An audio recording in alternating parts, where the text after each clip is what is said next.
ताओ पाओ bonus, company का अनोखा चैलेंज। चीन की मशहूर tech company RC wings inc इंस्टा360 ने कर्मचारियों के एक अनोखा वेट लॉस चैलेंज शुरू किया है। 12 अगस्त से शुरू हुए इस प्रोग्राम में हर 0.5 किलो वजन घटाने पर 500 युआन करीब 6100 रुपये का बोनस मिलेगा। कंपनी का कहना है कि इसका उद्देश्य कर्मचारियों को हेल्दी लाइफस्टाइल अपनाने के लिए प्रेरित करना है। Million yuan weight loss challenge ने अब कर्मचारियों में बड़ी चर्चा छेड़ दी है।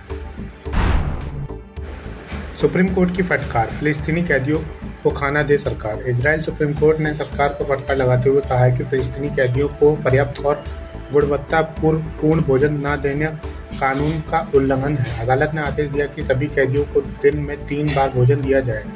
यह फैसला मानवाधिकार संस्थाओं की याचिका पर आया है। 23 महीने से जारी इजराइल हमास युद्ध के दौरान यह दुर्लभ है कि अदालत ने सरकार की नीतियों पर इतनी बड़ी सख्ती से सवाल उठाया हो। टैरिफ से कमाए अरबों डॉलर लौटाने का डर, परेशान यूएस वित्त मंत्री। अमेरिका के वित्त मंत्री स्कॉट बेसेंट ने चिंता जताई है कि अगर सुप्रीम कोर्ट ने ट्रंप प्रशासन के टैरिफ फैसलों को अवैध ठहराया तो अरबों डॉलर वापस करने पड़ सकते हैं। ट्रंप ने 70 से ज़्यादा देशों पर टैरिफ बढ़ाए थे, जिस पर अदालत ने सवाल उठाया है। बेसेंट ने कहा कि रकम लौटानी पड़ी तो अमेरिकी खजाने पर बड़ा असर होगा। हालांकि उन्होंने उम्मीद जताई कि सुप्रीम कोर्ट ट्रंप प्रशासन के पक्ष में ही फैसला देगा। ट्रंप सहयोगी नवारो भड़के, भारत पर लगाया राजनीति में दखल का आरोप। डोनाल्ड ट्रंप के करीबी सलाहकार पीटर नवारो भारत पर भड़क उठे। दरअसल सोशल मीडिया प्लेटफॉर्म एक्स ने उनके भारत संबंधी दावे का फैक्ट चेक किया था। नवारो ने कहा था कि भारत रूस से तेल खरीदकर उसे फायदा पहुंचा रहा है। एक्स के फैक्ट चेक में साफ हुआ कि भारत अपनी ऊर्जा जरूरतों के लिए तेल खरीद रहा है और उसने कोई प्रतिबंध नहीं तोड़ा।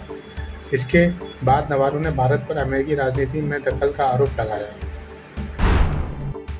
जेलेंस्की बोले, भारत पर यूएस टैरिफ सही फैसला। यूक्रेन के राष्ट्रपति व्लादिमीर जेलेंस्की ने भारत पर अमेरिका द्वारा टैरिफ लगाने के फैसले को सही ठहराया। उन्होंने कहा कि रूस से कारोबार करने वाले पर सख्ती जरूरी है। इंटरव्यू में जेलेंस्की ने मोदी, पुतिन और शी जिनपिंग की एक मंच पर आने पर भी टिप्पणी की। उनका कहना है कि अमेरिका ने रूस को ताकत पहुंचाने वाले देशों पर यदि टैरिफ लगाया है तो इसमें कोई गलती नहीं है। इसे सही और जरूरी कदम बताया गया। Thank you so much for watching this video. Don't forget to like, comment, share, and subscribe.